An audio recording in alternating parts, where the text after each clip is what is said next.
এই তো আমি শুনছি আমি বিএমএ আসলাম, বিএমএ আমি সোনোগ্রাফি করুম। তখন সোনোগ্রাফি করতে আসছি, আমি ডাক্তার দেশে আসি, তখন বাড়ির দিকে রওনা হয়েছি।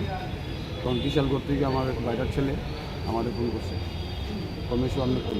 আমি তো বিএমএ ছিলাম, ডাক্তার দেখাইছি, সোনোগ্রাফি করছি, পর্যন্ত অ্যাক্সিডেন্ট করছে।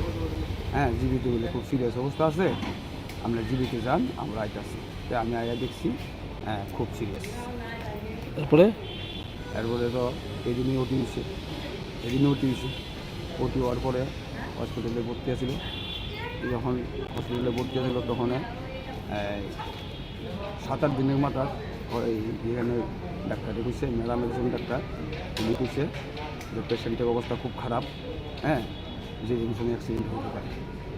তখন আমি আইলেসে আমার বাতিজি আছে চাকরি করে, তখন আমি এখানে ফোন করলাম যে মারা গেছে কবে? মারা গেছে কালকে। কি নাম ওনার? প্রসেনজিৎ দাস, বয়স কত? 36, কি করতো উনি?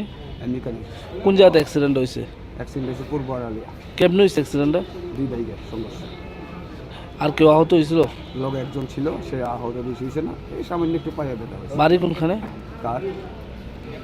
আড়ালিয়া, আড়ালি। ঘুষপাড়া। কি করতো উনি কাজ?